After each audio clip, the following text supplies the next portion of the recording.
Hello, lovely people. My name is Martin K, and today is another episode of News on the Spectrum. That's right. What I was doing this weekend on Friday, I went to theater for the spectacle Kinky Boots. There was a lot of dancing, a lot of singing.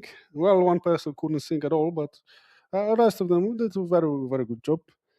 On Saturday, hmm, on Saturday I went to my parents because I need to help them around the house because in Poland we have a terrible winter, -11, -15, -20. So if you're not used to or you're kind of old, you have to do stuff about it. There's going to be snow, there's going to be ice, all kind of terrible things. And on Sunday, my girlfriend prepared a Turkish breakfast. Therefore, I ate some Turkish food, which was delicious. That's right. What I was doing this weekend. Okay, and today news gonna be about Malaysia. That's right, Malaysia, the country in Southeast of Asia. The capital is Kuala Lumpur. I think you have Formula One race there. Yes, and because of Formula One, I also know that you have like oil. Yeah, you have oil, and the company's name is Petronas, I think. Petronas. What else do I know about Malaysia? Your main export must be oil in that case. If you have oil, your main export is oil. That's how it goes. Like if you're exporting oil, you don't export anything else because what's the point? You already have shitload of money from oil. I just hope the regular folks also see this money. If they don't, well, that's bad. They should see it. Okay, the main invention of Malaysia. Oh yeah, though also you have this building. Jesus Christ! It used to be the biggest building the tallest building on the planet. What was the name of the building? Petronas Towers. Yeah, I think. What else? What else? Okay, so the main export of Malaysia, main invention of Malaysia would be uh, Asian people who can fight. No, that's Filipinos. No, Malaysian. I guess you're quick. You have Formula One race, right? So you have to be quick. I hope so. Okay. I didn't come up with any clever stuff of the main invention of Malaysia. If you have something clever or actual fact, you can tell me in the comments. Okay. So the first news are coming from them US. Them US. Them US. Working too much could turn you gay, says Malaysian official. That's right, people. There is a risk. You're working hard, you're doing over hours, you hustling, you manage your own company. Bam, you like dick now. You can turn gay. Religious Affairs Minister Zulkifli Hassan made the claim when asked about rise of the LGBT cases in Malaysia. Yeah, those people were working too much. Because what's the other point of working, right? That must be the end goal. It's not retirement. It's not a comfy life. No, it's being gay. So, a government official in Malaysia claimed this week that work-related stress could influence people to be LGBTQ+, leading many Malaysians to wonder why their politicians are still so straight. Because they don't do anything, right? And that's also a perfect excuse. Like, hey, why don't do anything? And it's like, because I don't want to be gay. That's right. The laziness is the ultimate protection.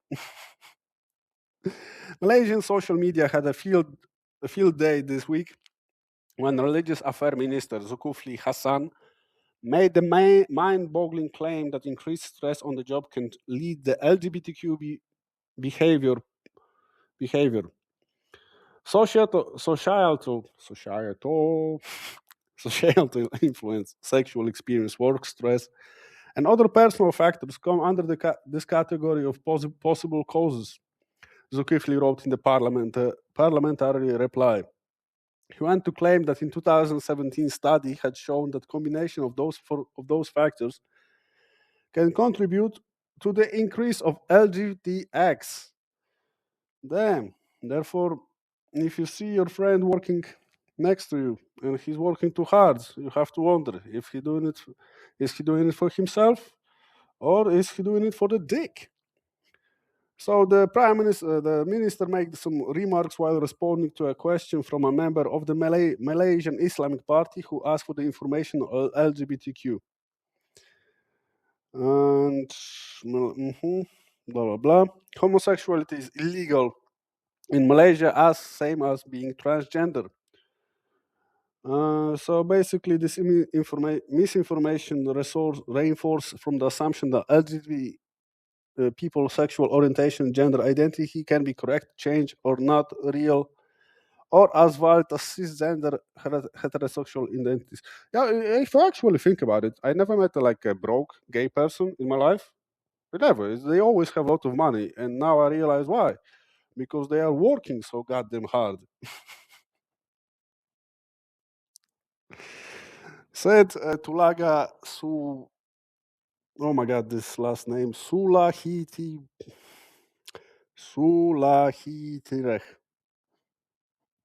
a member of the LGBT rights group Justice for Sisters. What about the brothers, huh? They working or not?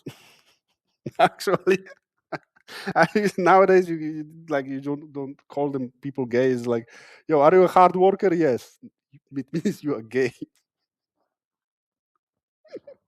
God, it's kind of hard to make it. It's like you're trying to make something out of yourself, and bam, you change orientation if you want it or not. Uh, is it reversible? Like if you decided to quit your job, you became straight again? Or what? It's like, I quit my job. Well, welcome to the straight world. So social media is like roasting the dude, and people saying like, "Wow, so they never work hard in the parliament." One user quipped according to to the post. Somebody in the parliament, please give this man more to do. I'm sorry, I have to refuse all the duties and responsibilities because I don't want to become gay. I invite everyone, including members of the parliament and public, to honestly refer and examine the full written answer provided in the parliament, Zulkifli said. The Prime Minister Department Religious Affairs reject the normalization of LGBTQ as contradictions. That's right. Zulkifli remarks, while amusing on their face, are also reflective of the hostile attitude towards LGBTQ people in Malaysia and came just 2 weeks after police launched an investigation into planned glamping with pride event organized by LGBTQ advocacy. Yeah.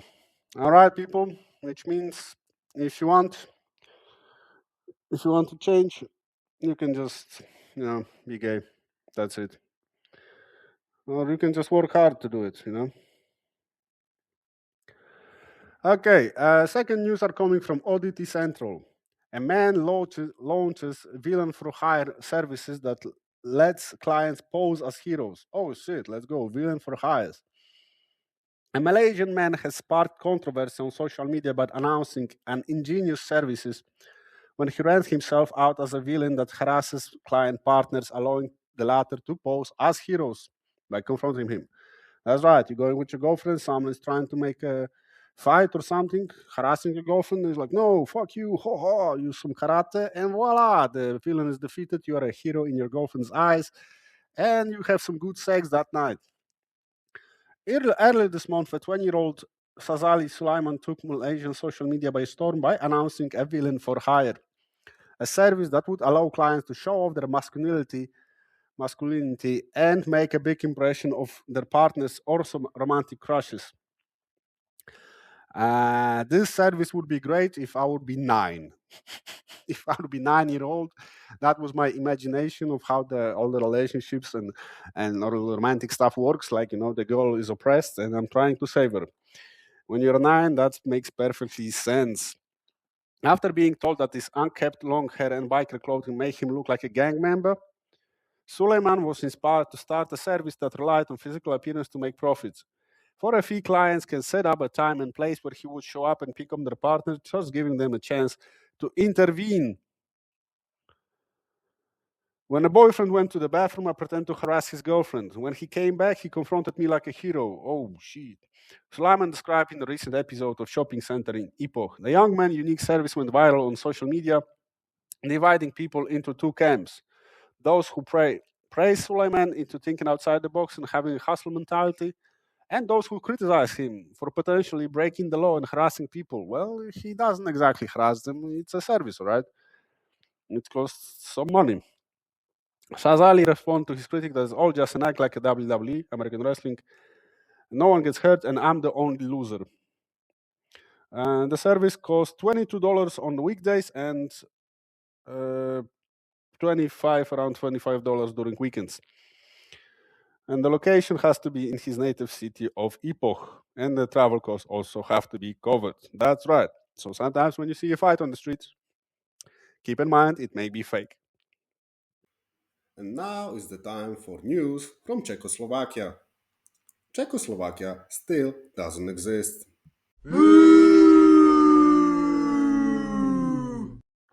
All right, lovely people. Now is the time for the second part of the news. In the first part, we talked about working hard, making you gay, and some guy who became a hero, no villain. Yes, villain. He was like starting problems for a certain fee, and you can become a hero fighting him, something like this. Okay, another news again coming from Oddity Central. Boy playing hide and seek hides in the shipping container, ends up in another country. See, people, that's a risk. Maybe this is why people wants this. Yeah, see, people. Everybody's complaining about kids sitting home all day in front of computer. You know what wouldn't happen if the kid would sit in front of computer for the whole day? He wouldn't get shipped to another country. A Bangladeshi boy can consider himself lucky to be alive after hiding in shipping container while playing hide and seek and getting locked inside for 6 days. On January 17, when unloading containers of a Bangladeshi vessel, a staff in Malaysia port, Klang, were shocked to see a confused boy step out of one of the containers. What am I? What the fuck? I won the game. You're just mad because you didn't win. He didn't speak the local tongue, so the port authorities could get any information out of him. But they suspected that he was the victim of a human trafficking crime organization, so they immediately called the police. It turned out the young boy was playing hide and seek with friends in the home city of Chittagong, Bangladesh, and chose a shipping container as a hiding spot. Well, congratulations, kid! You won the game. There is no other levels you can you can jump. You got the crown, the best player of hide and seek competition 2025. He got locked inside and spent 6 days on the ship in Malaysia. There are like photos and clips of the boy. He's like short, scrawny, and stuff. Identified only as Fahim, the boy told Malaysian investigators that he fell asleep in his shipping containers while hiding from friends. Okay, I can guess the game wasn't very excited. You know, if you went to sleep during hide and seek, the game wasn't excited. And then he found himself locked in. Despite his cries for help, no one came to his rescue and spent 6 days locked inside. His container was transported by a ship almost 2,000 miles to Port Klang, Malaysia. He didn't eat, he didn't drink, and when he was finally escaped, they gave him some food and took him to hospital. Good for them. That's right. Take care of this boy. So there is no suspicious of human trafficking in that case. It is kind of hilarious story because it's like you just go to sleep, wake up like, wait a second, where I'm going? What? Malaysia? And last part of the news, also coming from Oddity Central, a woman caught keeping endangered bear cub in her condo says she thought it was a dog. Ah, yes, the classic mix-up of is it the bear or is it a dog? Is it the bear or is it a dog? Ah, it's a dog. No, it's a bear. A 27-year-old woman who was caught raising a 6-month-old endangered sun bear in her Kuala Lumpur condominium unit explained that she had found it on the side of the road and took it thinking it was a dog. I think like almost every country has a similar story. There was a story in Poland. The guy bought a dog on a bazaar, and the dog was sleeping, so he took it home. And the dog was sleeping for so long, so he took him to vet, and the veterinary told the guy it's a bear. On June 6th, the residents of Centrio Suits condominium were shocked to hear the roars of the sound like a wild beast coming from the building upper floors. Then they spotted what looked to be a bear poking its head through the window of an apartment and screaming its head out. At first, most of them thought it was someone trying to prank them by putting a bear suit and making animal noises. I was kind of think the same. But then one of the tenants living below the suspicious scene took a video and confirmed that it was indeed a real bear. Oh shit, it's a Yogi bear.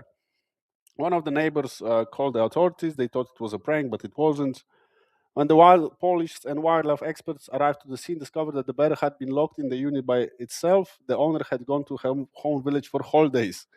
Luckily, can you imagine your coworker asking you like, "Hey, I'm going for like holidays to my village, to my parents' village. Could you please take care of my dog for the time remaining?"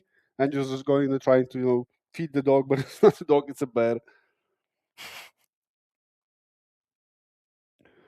It turns out that she didn't. Okay, so luckily someone was able to contact the owners and she rushed back to explain herself.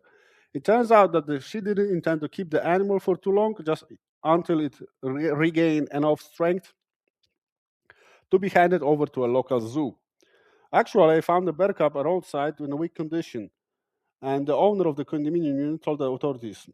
Adding that as soon she realized it was actually a bear, she decided to turn it over to a zoo, but not before nursing it back to health. I see that was a good woman. I was worrying about sending Bruno to the zoo because animals there look skinny. Man, come on. I know the bear cannot be reared, but it can't be kept as a pet. I only wanted to save the bear, no intention of exploiting it. Oh, it sounds like a good woman, if she's not lying. If Bruno could talk, it would surely say the food I gave him was delicious. It ate chocolates. That's right, he gave chocolates to a bear. Okay, so she found the bear. It was a little injured, and she brought it home. And and people say they don't believe her. Who would go for holidays leaving a bear in the house? So police confirmed that the lady, a local singer who participated in Malaysian reality show, was arrested for violating 2010 Wildlife Act, which lists sun bears as protected species and make it criminal offense to raise them. That's right. All right, people, that was the news from Malaysia. I hope you enjoyed it. And in the meantime, you can follow and subscribe my profile. I do this podcast every week. I also have like a couple of videos you can check. And that's about it. All right, people, enjoy the rest of the Sunday. Take care.